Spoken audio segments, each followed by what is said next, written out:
Livro Mantras de Vida, de Loester, psicografado por João Nunes Maia. Não desejo nada que venha do menor esforço. É um perigo que nos ronda com aparência de sorte.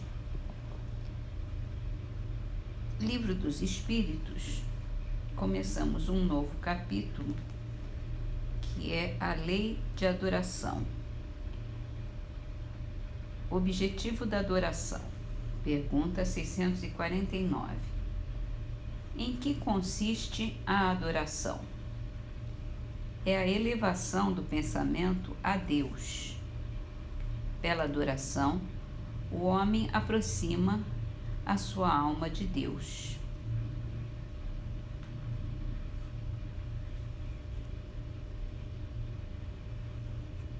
Hoje continuamos na Gênese.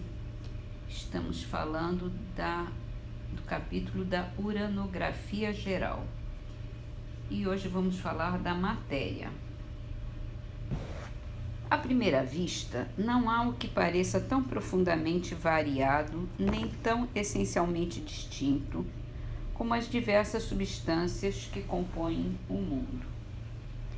Entre os objetos que a arte ou a natureza nos fazem passar diariamente ante o olhar, haverá duas que revelem perfeita identidade ou somente paridade de composição. Quanta dessemelhança sob os aspectos da solidez, da compressibilidade, do peso e das múltiplas propriedades dos corpos, entre os gases atmosféricos e um filete de ouro, entre a molécula aquosa da nuvem e do mineral, que forma a carcaça óssea do globo. Que diversidade entre o tecido químico das variadas plantas que adornam o reino vegetal e o dos representantes não menos numerosos da animalidade na Terra. Entretanto, podemos estabelecer como princípio absoluto que todas as substâncias conhecidas e desconhecidas, por mais dessemelhantes que pareçam, quer do ponto de vista da constituição íntima, quer pelo prisma de suas ações recíprocas, são de fato apenas modos diversos sob que a matéria se apresenta, variedades em que ela se transforma sob a direção das forças inumeráveis que a governam. A química, cujos progressos foram tão rápidos depois da minha época, quem está falando é Kardec, em que seus próprios adeptos ainda a relegavam para o domínio secreto da magia, essa nova ciência, que se pode considerar com justiça filha do século da observação e baseada unicamente de maneira bem mais sólida do que suas irmãs mais velhas no método experimental. A química, fez tábua rasa dos 4 elementos primitivos que os antigos concordaram em reconhecer na natureza.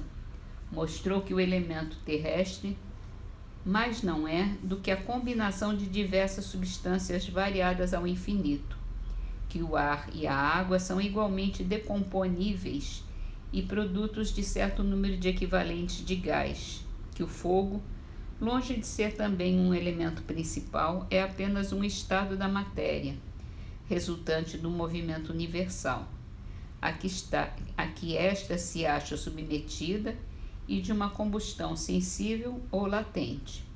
Em compensação, a química fez surgir considerável número de princípios, até então desconhecidos, que lhe pareceram formar, por determinadas combinações, as diversas substâncias, os diversos corpos que ela estudou e que atuam simultaneamente, segundo certas leis e em certas proporções, nos trabalhos que se realizam dentro do grande laboratório da natureza.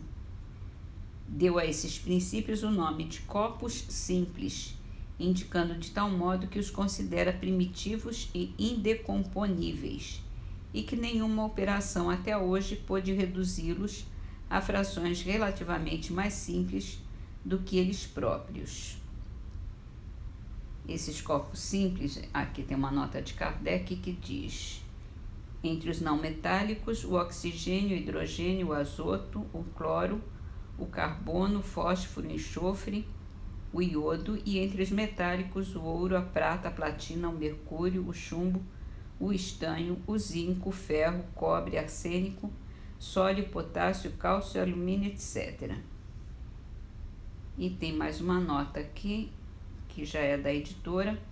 Os elementos químicos são classificados de acordo com a classificação periódica dos elementos de Mendeleev, que é posterior, né, à publicação do livro, e a química cataloga 105 elementos, dos quais 92 são encontrados na natureza e os demais chamados transurânicos, porque são mais pesados que o elemento urânio, sintetizados em laboratório. A classificação distribui os elementos de acordo com as suas propriedades, agrupando metais, não metais, semimetais e os gases nobres. O elemento químico hidrogênio, por suas características especiais, é classificado à parte. Também se sabe que os elementos químicos são decomponíveis em subpartículas, que são as mais importantes: próton, nêutron, elétron. Quer dizer, teve uma boa evolução depois da publicação desse livro de Kardec. E continuando, mas onde param as apreciações do homem, mesmo ajudadas pelos mais impressionantes sentidos artificiais, a obra da natureza prossegue, onde o vulgo toma a aparência como realidade, onde o prático levanta o véu e percebe o começo das coisas.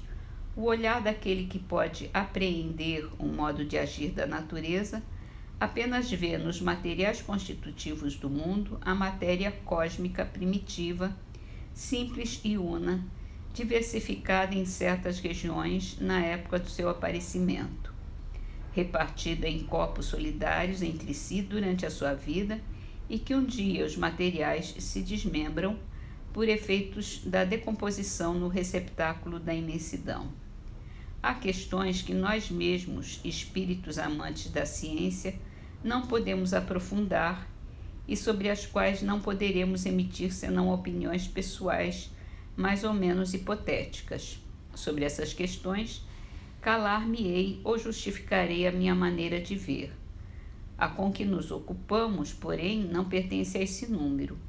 Aqueles, portanto, que fossem tentados a enxergar nas minhas palavras unicamente uma teoria ousada, direi: abarquem, se for possível, com o olhar investigador, a multiplicidade das operações da natureza e reconhecerão que, se não admitir a unidade da matéria, impossível será explicar, já não direi somente os sóis e as esferas, mas sem ir tão longe, a germinação de uma semente na terra ou a produção de um inseto. Se observa tão grande diversidade na matéria, é porque, sendo em número ilimitado as forças que hão presidido às suas transformações e as condições em que estas se produziram, também as várias combinações da matéria não podiam deixar de ser ilimitadas. Logo, quer a substância que se considere pertença aos fluidos propriamente ditos, isto é, aos corpos imponderáveis, quer revista os caracteres e as propriedades ordinárias da matéria, não há em todo o universo senão uma única substância primitiva, o cosmo ou matéria cósmica dos uranógrafos. Isso é uma mensagem espiritual, mas a gente tem que lembrar que os espíritos não colocam o trem adiante dos bois, né? Eles respeitam a evolução da nossa ciência, então eles não iam dar informações que não tivesse respaldo científico daquela época.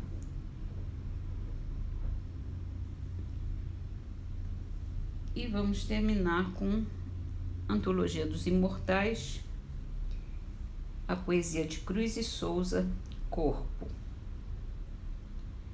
Carne, vaso de dor, sinistro e belo, estruturado em grânulos de escória, relicário de lama transitória, tugure estreito e fúlgido castelo. Assinalas em lúgubre duelo o bem e o mal na cinza merencória, mas elevas o lodo para a glória, da sombra à luz em trágico flagelo. Louvor à encarnação que te sustenta, lâmpada de amargura ansiosa e lenta, ergástulo do amor puro e profundo. És a humana e arcangélica fornalha, templo e gleba, onde Deus sonha e trabalha, santificando as lágrimas do mundo.